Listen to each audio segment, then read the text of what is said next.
Welcome to Learners Math TV. Let us now learn how to transform the general form of a quadratic function y is equal to ax squared plus bx plus c into the vertex form y is equal to a times the quantity x minus h squared plus k.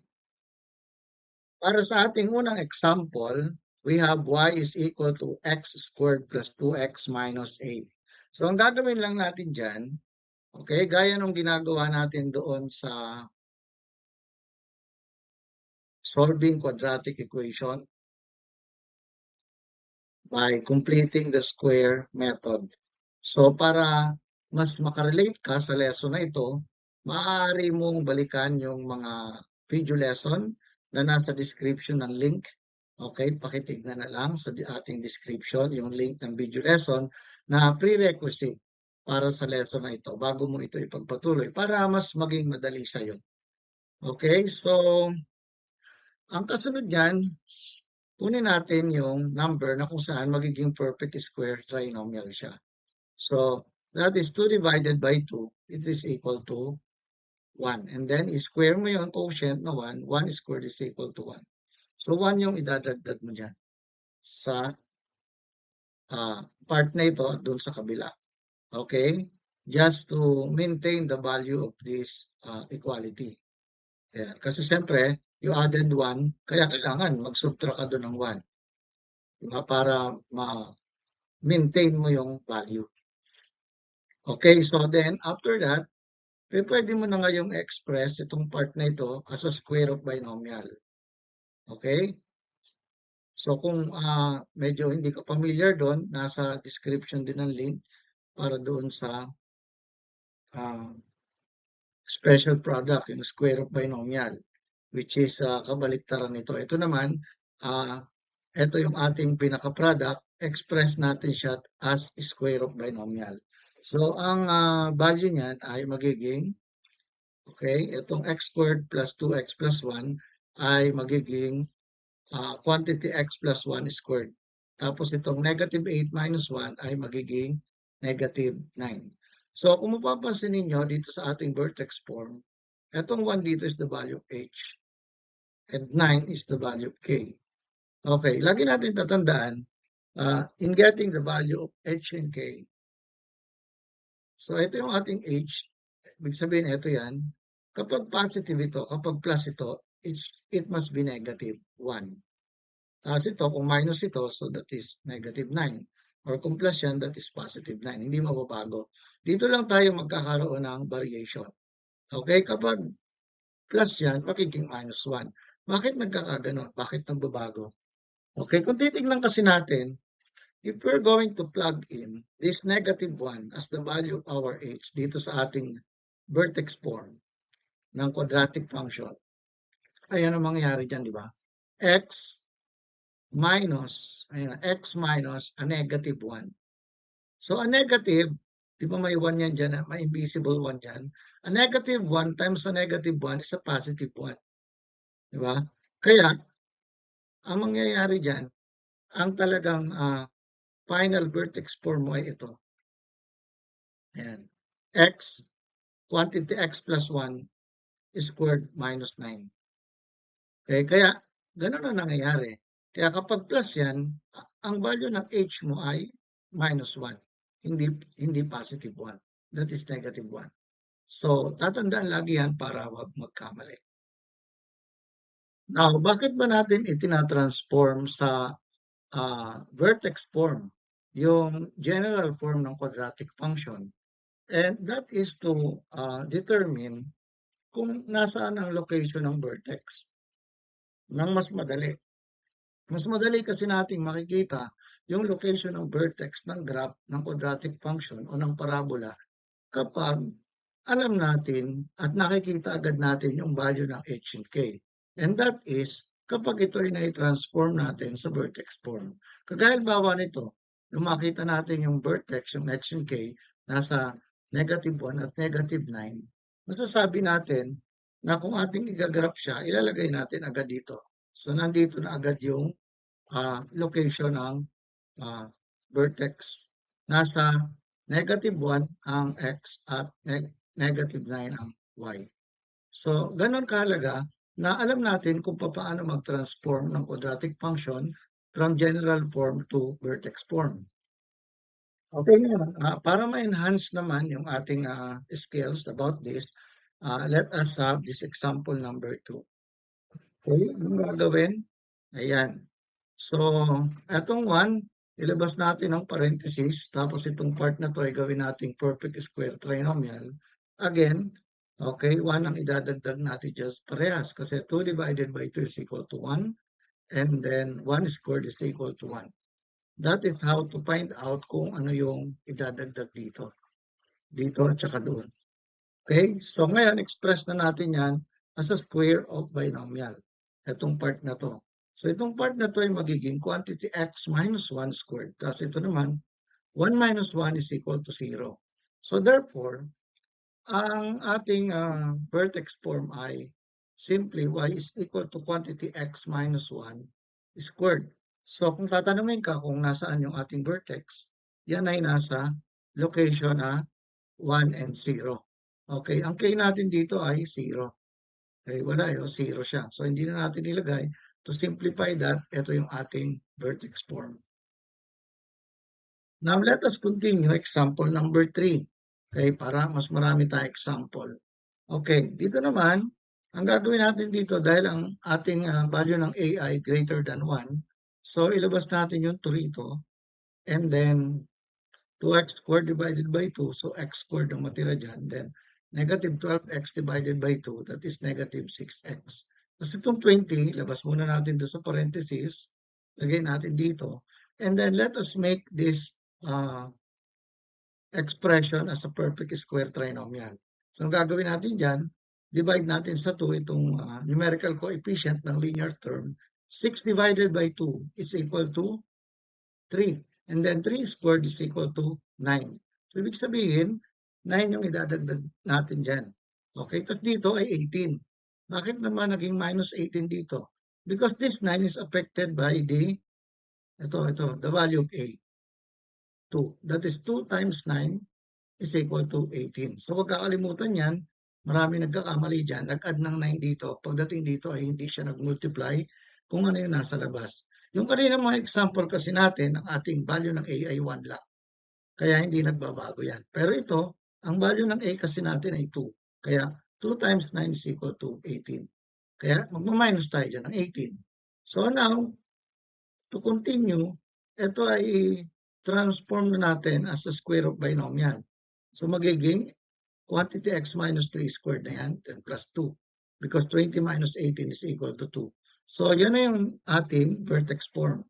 If you are asked to determine the vertex, so nandun siya sa location na since ito ay negative, so nagbabari yan, kagaya na sinabi ko kanina, since yan ay minus 3, ito ay magiging positive 3. At ang k natin ay positive 2. So ang location ng ating vertex ay nasa 3 and 2. Ang x ay 3, ang y ay 2. Okay, for example number 4, okay, meron naman tayong negative value ng a dito. So ang gagawin natin ulit dyan, okay, ilabas natin yung value ng a, which is negative 3. Then i-divide mo yan. Negative 3x squared divided by negative 3 is x squared. Then negative 12x divided by negative 3 is a positive 4x. Tapos itong minus 24, lagay natin dito muna sa labas ng parenthesis. Then we have to know kung ano yung idadagdag natin dito. So that is by dividing this number. 4 divided by 2 is equal to 2. And then that is equal to 2.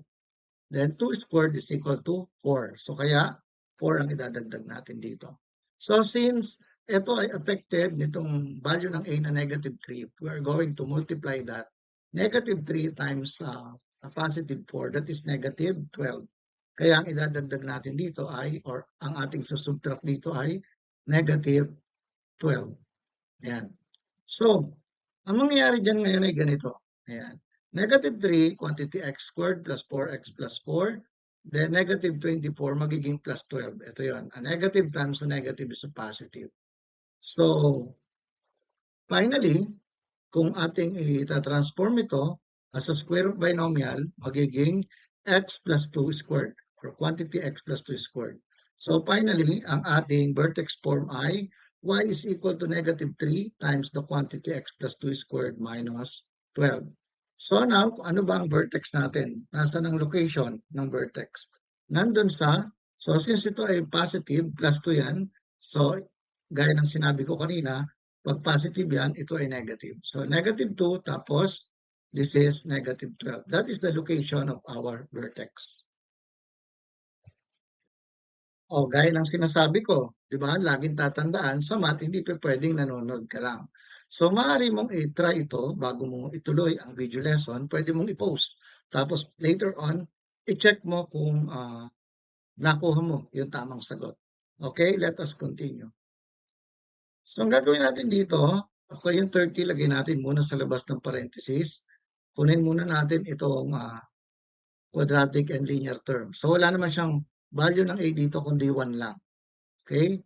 So, therefore, kunin lang natin dito muna kung ano yung i-add natin dito by dividing this number to 2. So, 10 divided by 2 is equal to 5 and then that is 5 squared. So, idadagdag natin dyan ay 25.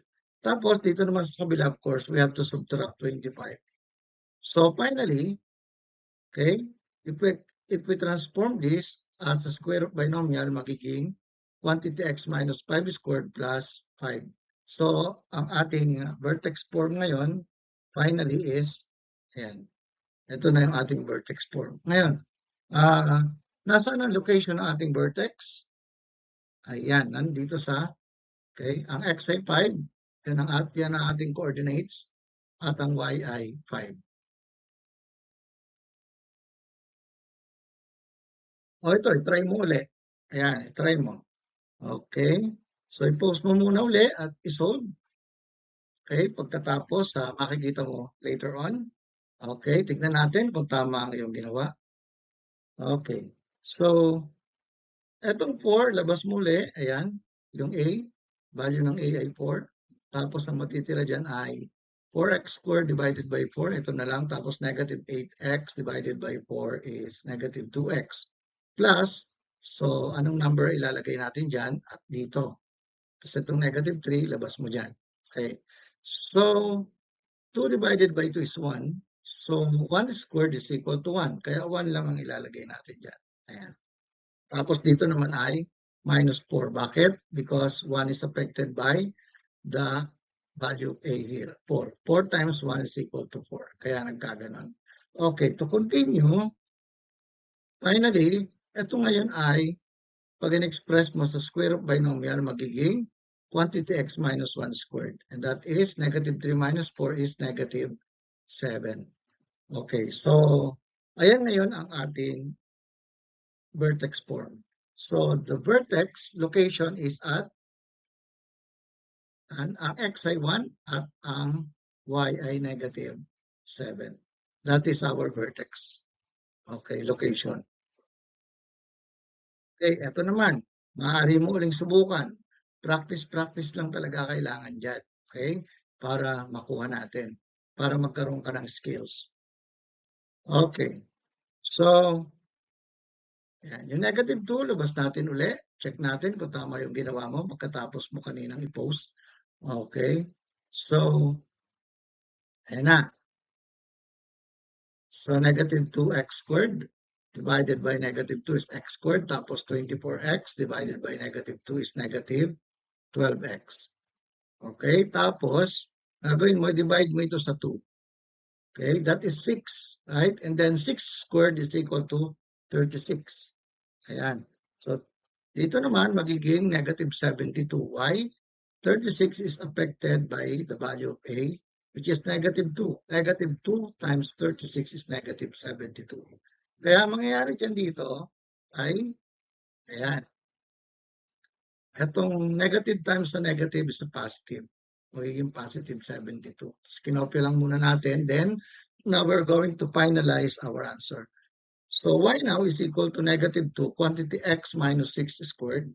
So ito na yung square of binomial na katumbas nitong nasa loob ng parentheses. Then, -64 plus 72 is equal to +8. So yan ngayon yung ating final answer. Okay, in vertex form.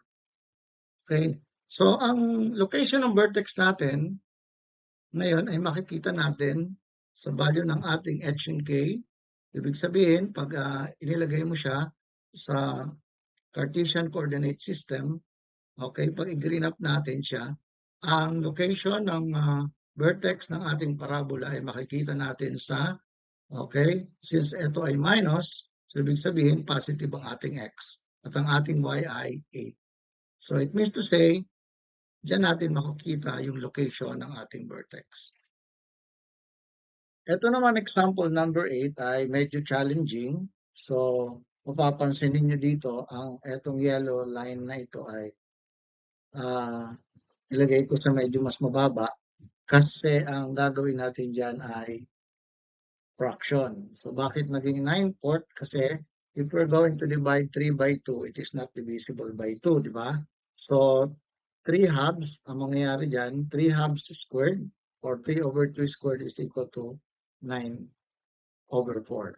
3 times 3 is 9, 2 times 2 is 4. So, ganun din ang isusubtract natin dito sa part na ito. So, now, i-express natin as square of binomial itong part na ito. So, magiging x minus 3 halves squared. Magiging y is equal to quantity 3 minus 3 halves squared plus itong 8, papalitan natin yan ng 32/4. Di ba 32 divided by 4 is equal to 8? So, kung hindi ka pa masyadong nagkakaroon ng mastery about the subtraction or addition of whole number to a fraction, so, balikan mo yung video lesson na nasa description para mas maging madali sa'yo yung lesson na ito or yung example na ito. Okay, so ayan na yung common na palitan na natin yan, magiging 32 minus 9 na lang yan at kukopyahin na lang natin yung denominator.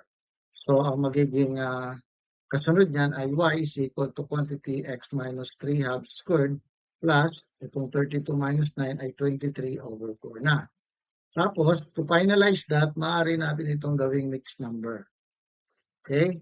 So, eto na. Y is equal to a quantity x minus 3 halves squared plus 5 and 3/4. Kaya kung tatanungin ka kung ano yung location ng vertex, okay, dahil yan na yung ating vertex form, so the location of our vertex, the h and k, is in 3 halves and 5 and 3/4. Doon natin makikita yung ating vertex. Oh, laging tatandaan, sa math ay hindi maaari na nanonood ka lamang. Upang maging mahusay, dapat lagi kang handa na mag-practice o magsanay.